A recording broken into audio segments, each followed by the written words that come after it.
Bon, nous allons parler aujourd'hui des pratiques professionnelles du professeur des écoles.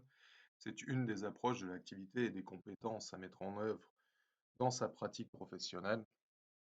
Elle est à croiser, bien sûr, avec le référentiel de compétences du professeur, et en particulier du professeur des écoles.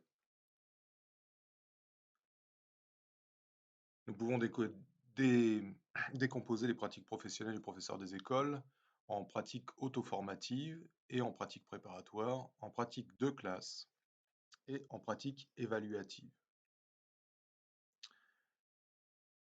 Les pratiques auto-formatives sont toutes les pratiques qui visent à acquérir les connaissances et les compétences nécessaires à préparer et à assurer son enseignement. Ces connaissances sont d'ordre disciplinaire pour enseigner dans chacune des disciplines présentes à l'école primaire.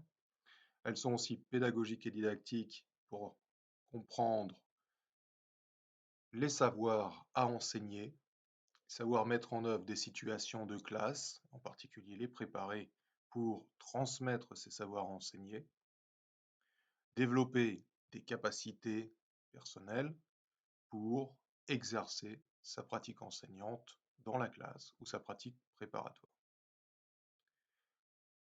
Les ressources pour assurer cette pratique auto-formative sont bien sûr sa formation initiale, qu'elle soit d'ordre disciplinaire, dans le parcours universitaire et scolaire, mais aussi d'ordre professionnel, dans la formation qui a pu être assurée en aspect ou par différents formateurs qui interviennent auprès des futurs et des professeurs des écoles en exercice. Son expérience d'élève, bonne ou mauvaise, qui est à prendre en compte dans ce que l'on pourra proposer. Ses expériences de professeur des écoles, c'est-à-dire son expérience professionnelle de la classe. Nous avons aussi dans les ressources les documents institutionnels, que ce soit des sites institutionnels qui référencent un certain nombre de pratiques, un certain nombre de connaissances, un certain nombre de supports, les documents d'accompagnement des programmes. On trouvera aussi des personnels d'encadrement et de formation, tels que les inspecteurs ou les conseillers pédagogiques de circonscription. Les collègues sont bien sûr aussi des références, les bibliothèques Canopé, les formations Canopé, et puis tout ce que vous trouverez qui vous sera utile pour consolider votre pratique préparatoire, vos connaissances en termes de didactique, en termes de pédagogie, en termes d'activité dans la classe, en termes de comportement personnel de l'enseignant, en termes de gestion d'une microsociété telle que le groupe classe. Autre pratique professionnelle du professeur des écoles, c'est la pratique préparatoire. Pratique préparatoire non pas auto-formative pour soi-même et pour son exercice professionnel, mais pratique préparatoire afin de préparer ce que l'on va faire en classe. C'est-à-dire assurer des contenus cohérents et qui répondent aux attentes officielles, c'est-à-dire proposer et préparer des contenus qui s'inscriront dans les programmes. Structurer ces contenus pour qu'ils apparaissent comme continus progressifs et cohérents auprès des élèves, de la classe, de leurs parents. S'inscrire dans des modalités d'enseignement cohérentes, nous les avons vues à un autre moment. Décider de choix et d'aspects pédagogiques et didactiques dans sa classe, de façon continue ou ponctuelle, pour un enseignement particulier, pour un ensemble d'enseignements, pour une gestion du collectif, pour une gestion de l'individu, pour une remise à niveau, etc. Les outils usuels qui sont à notre disposition de professeurs des écoles pour cette activité préparatoire sont bien sûr les programmes et les documents d'accompagnement, mais aussi les manuels que vous aurez choisis. Il faut toujours associer au livre du maître pour comprendre la pensée des auteurs, la construction de progression et de programmation de vos enseignements. Les progressions étant une structuration des savoirs pour répondre au programme dans un certain ordre progressif, et le sens de progrès, progrès des élèves derrière. La programmation, c'est la répartition dans le calendrier scolaire et l'emploi du temps des contenus, des progressions. Autre outil très important dans la pratique préparatoire, c'est la rédaction de fiches de séquences qui se proposent pour un ou des items de vos progressions inscrits dans les programmes de structurer le temps de classe, le contenu, les interactions avec les élèves, les tâches des élèves, l'activité des élèves, les modalités d'évaluation.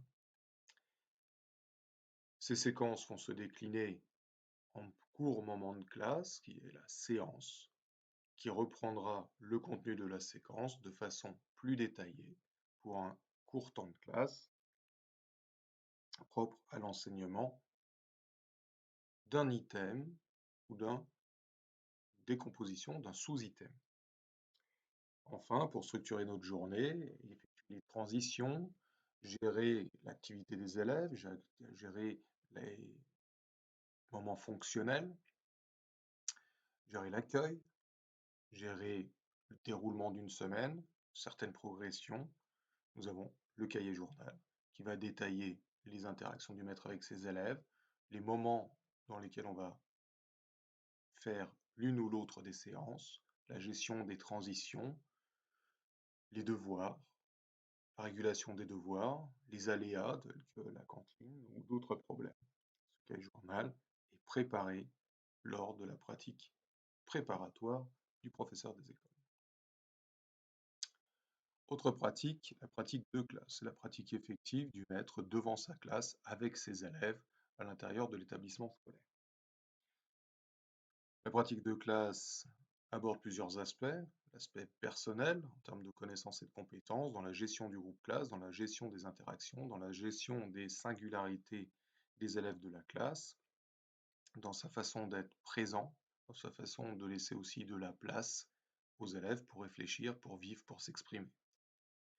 Elle prend en compte l'aspect fonctionnel, c'est-à-dire sa capacité à gérer les modalités de déroulement des interactions dans la classe, la transmission des consignes, l'aide, l'accompagnement, l'autorité. Elle prend aussi l'aspect matériel, comment, dans le déroulement de ma journée effective présente dans l'établissement scolaire ou dans les déplacements que je peux faire entre la classe, le gymnase, la piscine ou autre, je vais gérer les ressources à ma disposition et le matériel, comment je vais l'organiser en présence ou en l'absence des élèves. Les outils et ce qui influence cette pratique de classe, ça va être la qualité de la préparation que j'ai faite de mon temps de classe, c'est ce qui s'inscrit dans la pratique préparatoire, la préparation de mon environnement de travail, qui est d'ordre du matériel, qui est d'ordre aussi de la préparation des déplacements potentiels, la construction d'un contrat pédagogique avec les élèves, qui va être le respect réciproque et la construction de règles de vie, le suivi du cahier journal, quelles sont mes capacités à suivre ma préparation, à la faire vivre dans la classe, comment je gère l'accueil, comment je gère les transitions, comment je gère le départ des élèves. Ça va être aussi ma capacité à suivre, à respecter et à m'adapter par rapport à ma préparation de séance, inscrit dans les fiches de séance qui vont rythmer la journée. Ma capacité à gérer le temps de la séance, le temps scolaire, le temps de la journée, les temps de transition, les temps de départ, les temps d'arrivée, les temps de rentrée en classe. Ça va être ma capacité à identifier la saturation et les capacités des élèves pour y adapter le rythme de mon enseignement, le rythme de groupement, est-ce que l'élève travaille seul, est-ce qu'il travaille en groupe, est-ce que le groupe classe travaille ensemble, est-ce que j'écoute le maître, est-ce que je réfléchis, est-ce que je produis, et puis les modalités d'intervention ou d'interaction. Intervention auprès des élèves, intervention d'un élève auprès d'autres élèves, interaction entre les élèves, interaction entre le maître et les élèves, interaction entre l'élève et le matériel, les supports, les contenus, les bilans, les synthèses. Dernière pratique professionnelle du professeur des écoles, les pratiques évaluatives. Ces pratiques évaluatives, nous y reviendrons, peuvent être d'ordre diagnostique, afin de préparer ce que je ferai pour moi-même ou pour les élèves. Les pratiques formatives, pour moi-même, comment progresser, comment évaluer mon activité pour les élèves, comment leur faire réaliser leurs progrès et où ils en sont. Pratiques sommatives qui évaluent la qualité quantitative ou qualitative d'un enseignement, d'une production, d'une connaissance. Les pratiques peuvent être l'évaluation de la préparation de l'enseignant à travers ses séquences, ses séances, son cahier journal, les tâches effectuées par les élèves, les traces. L'évaluation de l'activité, comment j'ai su gérer ma classe, comment j'ai su gérer les interactions, les élèves, les problèmes, les difficultés, les aléas. Quelle est la corrélation entre cette activité et les préparations que j'avais faites?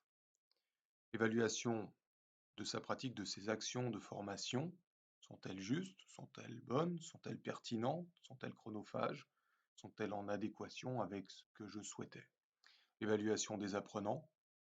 Est-ce que la tâche répond à l'acquisition d'une connaissance? Est-ce qu'elle répond à l'application d'une connaissance, à son renforcement?